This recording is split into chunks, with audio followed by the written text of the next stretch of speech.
Assalamu alaikum and welcome to this week's edition of Book Bites. In keeping with the current World Cup season, I know everyone's got the soccer and they're glued to their screens watching the beautiful game. We've got a book that documents South African soccer, and in particular, the legend of Zola Mahobe and the Mamelodi Sundowns story. And I was particularly fascinated by this sort of soccer memoir, so to speak, because it deals in such intricate detail with the history of soccer, the man behind this mission of bringing together a team that he spared no sort of costs in terms of bringing the best of the best together. It was also about team spirit, about building community, a kind of resistance to apartheid, because soccer, the sport, brought people together. It gave hope. There were spaces where the color didn't matter, and that was on the soccer field. And so I think it's so wonderful that author Don Lepate and managing editor Nicholas Kirkenes were able to put this book together over a number of years. I just want to give a basic review of the writer of this book, even though he was not able to be here with us today. Don Lepati is originally from Lesotho and became a permanent resident of South Africa in '94. He's a former university lecturer and senior lecturer turned writer. He has lectured at the National University of Lesotho, the University of Zululand, the Medical University of South Africa, which is Medunsa, and the National School of Public Health.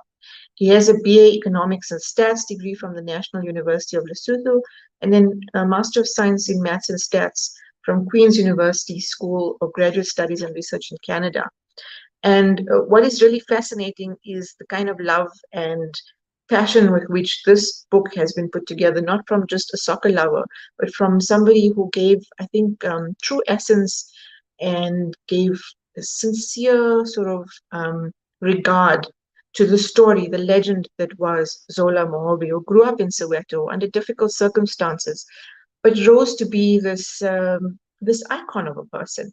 As he's already he's worked in banks, and he's worked in sort of computing, and he's taught himself so much from a young age with little resource. And then at the age of 31, he buys what was at first the Marabastad Sundowns team. Often, watching along the way, being a soccer player himself. Lipati talks about Orlando Pirates and how they were formed out of a group of mine workers. And he talks of the Kaiser Chiefs and, how Kaiser Matong put his passion behind the team and built the team. And so when he comes to the actual breakdown of how, and the full history of how the Sundown story, the Marabastad Sundown story, which belonged to the people of Marabastad and brought the people of Marabastad together at a time when politics was heavy in South Africa and there was so much of persecution. We get a sense that soccer was not just some game. It was a religion. It was a means of bringing community together. It was actual powerful in resisting the forces of the time, the forces that subjugated people at the time. So in many ways, Zola Mahobe was a legend, yes, but he was the Robin Hood of the time.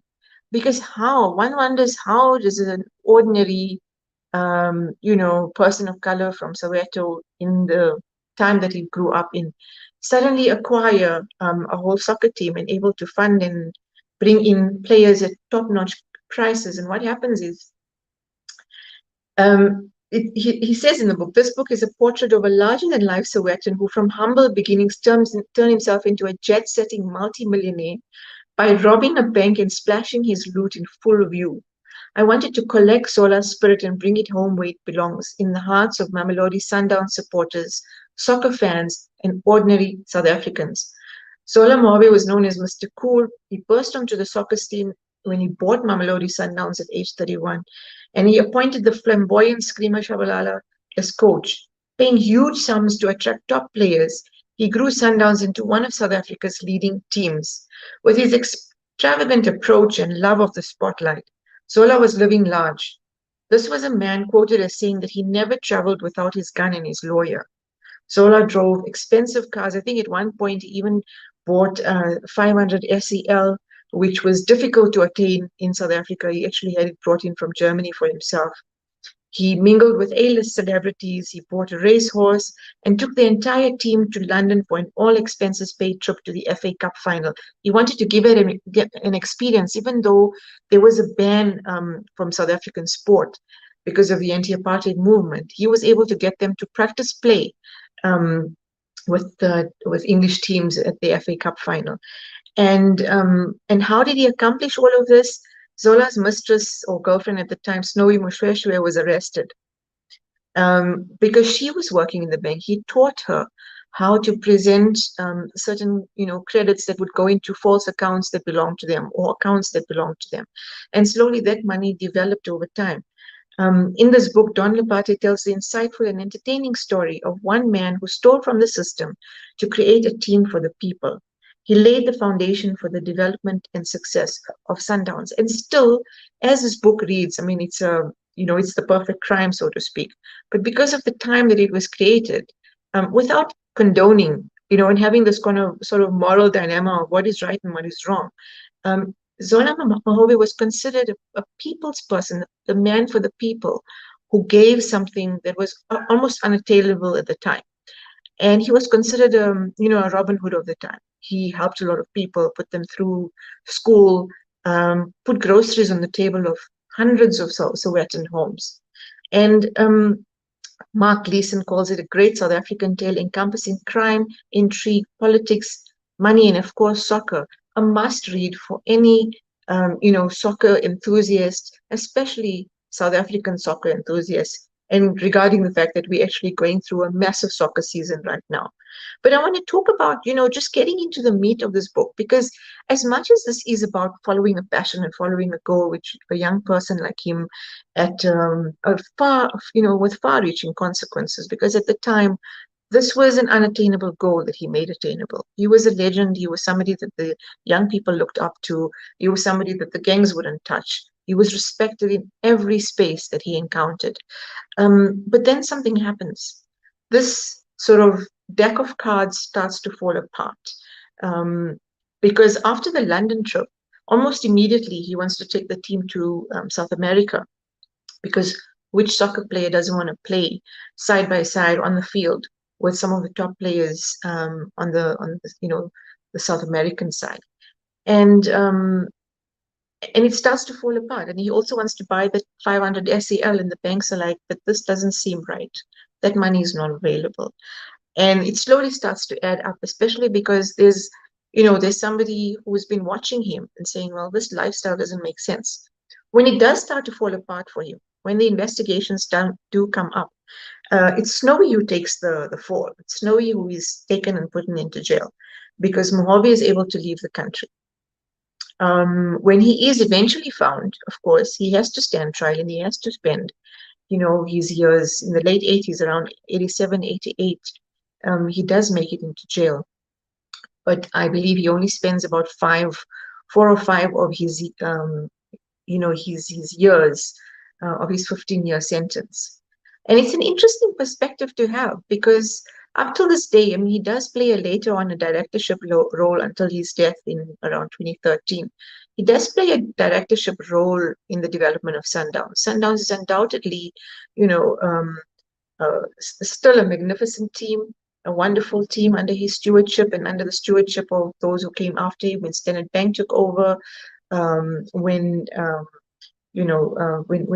other team members have taken over, when the Kroc brothers took over.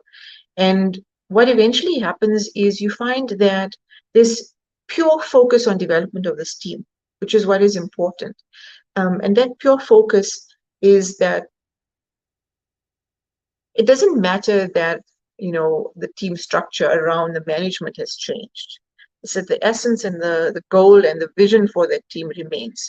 The players are committed. The fans are committed.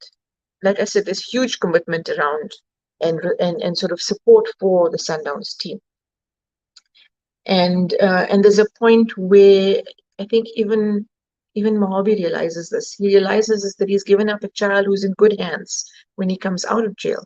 And he doesn't necessarily have to have a very deep and sort of, involvement in the team in the way that he had in the early days, and he's okay with that. What was especially fascinating for me is the transformation that Mahobe experiences. He's a very sort of visionary, charismatic man. He develops this plan, he has this goal, and he follows through with his vision in an amazing way. So you have the Mamelodi Sundowns eventually. And when he takes the fall for his own sort of, when his game comes up, uh, I think at first, it's obviously a huge loss for him. But jail time gives him the time to reflect, and there's an incredible transformation that happens because there's a point in the and Lapati writes this beautifully in a scene where he says he's sitting on his knees and he's asking God for help. Have you forsaken me, God? He's asking.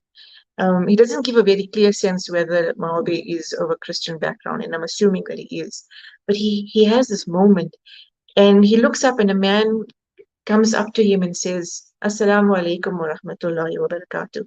And he looks up a bit astounded. He's not really sure what's going on. And the man says to him, My name is Salim. And he says, What are you, some kind of preacher or what? Because he doesn't want to be disturbed. He's in a very distraught, depressed state of mind. He thinks his life is, just wasted. He's wasted his life.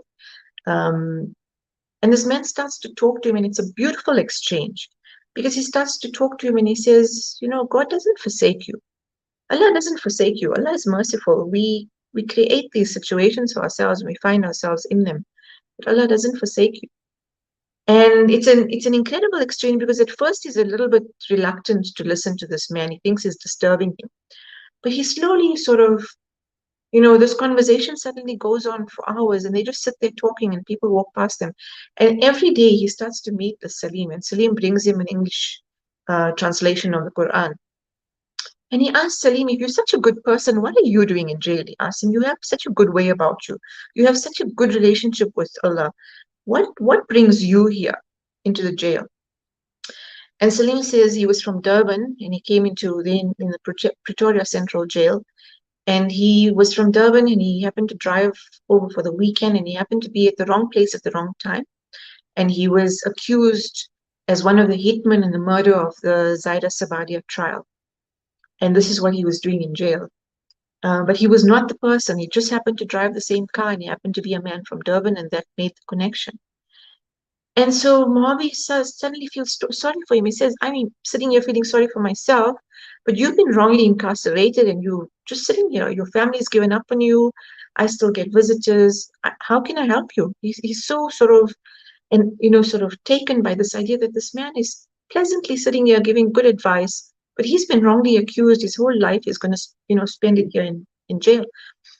And he says, no, it's his test. He understands this is a test from the Almighty and he will remain until the time comes when Allah will reveal the truth. He believes that Allah will reveal the truth, even to his own family who has forsaken him. And for me, this was transformative and profound to read because we all have these moments in our lives where we question what we do, where we should be, why we shouldn't be here or there or wherever. We fill our lives with these questions. And here is this very unassuming man speaking to Mahobe in his jail and giving him a copy of the English Quran and saying, read this, you'll gain a better understanding. And every time they meet, he has more questions. Zola Mahobe has questions for him, about religion and about how some of the scripture makes sense to him because he's read, the Bible, and some of it he has a few questions around. They open up the conversation to a whole new perspective and a whole new philosophy. And a few days later, this gentleman Salim receives news that there's been a confession and he's free to go. And within 3 weeks or so, his paperwork is sorted and he's been freed because they realized that he was wrongly incarcerated after a good few many months. And he says, you see, my belief was that I will be freed because I'm an honest man and I believe in Allah and Allah's truth will prevail. And Mahobe is so inspired by this happening that he requests for him to bring his Maulana or his friend. And he brings a gentleman or a Maulana by the name of Bilal, who then recites the Shahada with Mahobe. And he takes his Shahada and and considers himself a Muslim. And there's this amazing transformation, which I haven't seen in a lot of books. written, especially written in the third person, not written by the person who's experiencing it, but written in a way that is not preachy. It's not sort of like this is how it has to be, or else, it's so instinctive. It flows like a river. His process flows like a river, despite anything and everything that he's been through. And I really appreciated being able to read that, even the way in which Don Lipati captures it. He's not directly speaking to the author because the author passed away then a few years after he was released.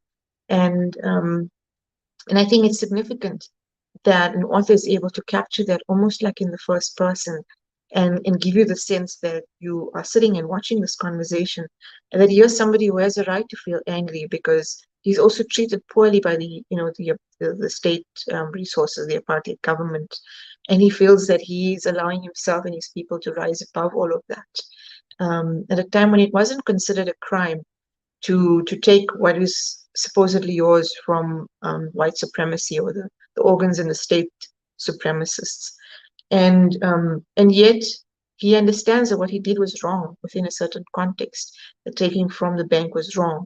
But he doesn't regret at the same time what he did for Sundowns. And the players and his friends all want to find a way to get him out of there. And in a way, they even engage with a conman, a con artist, who tries to help them, but instead just ends up taking a lot of money from his friends, with the concept of trying to get him out of prison.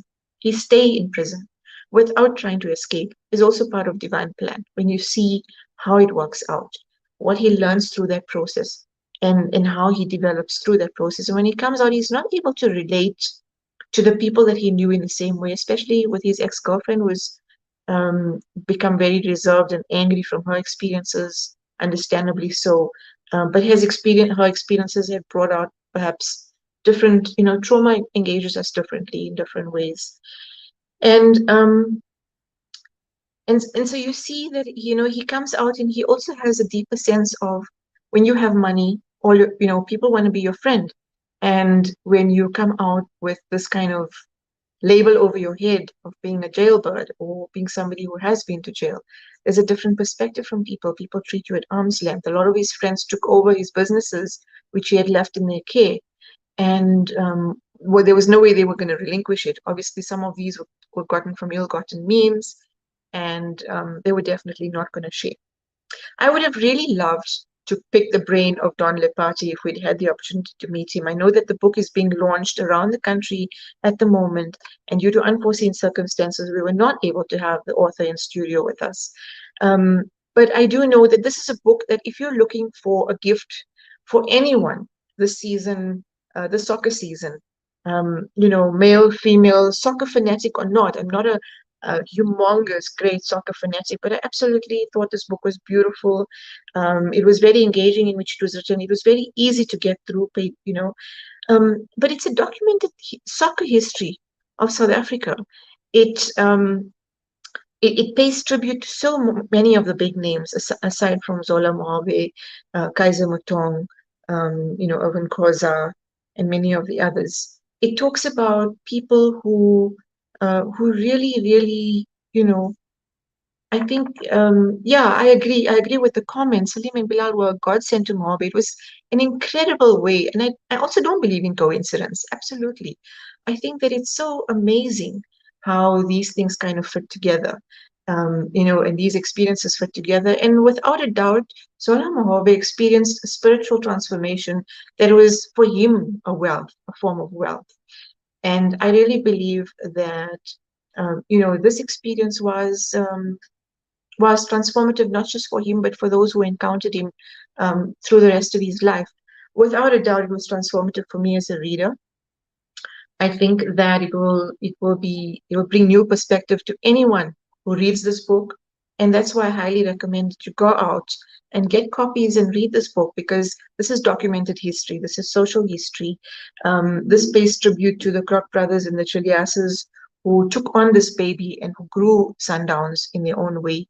And um, and it really, and especially for our younger generation, this is a book that needs to be read to really appreciate the essence of what it went into to bring these teams about. This is not, 21st century, where things just kind of come together and there's a sense of entitlement in these beautiful kids. These were talented soccer players who played, you know, sort of with bare nothing. They played with passion and they made the world stage. And it's important that we continue to appreciate, celebrate, and commemorate them in every way. And I think this book does it in a beautiful way. So I congratulate Don Lipati. We will be sending him the link to this review, and hopefully we can hear more commentary through the rest of the platform. I hope that many of you will be reading this book, and I'm just glad that I had the opportunity to read it, to review it, and for me, that's it for this week's edition. Like I said, I thoroughly enjoyed it. Enjoy the rest of the soccer season. There's also been a lot of bookish news around with awards being won at the SA Book Awards in particular. Congratulations to Children of Sugarcane, Joanne Joseph. We look forward to more as the season rounds up, inshallah. Assalamu alaikum wa rahmatullahi wa barakatuh.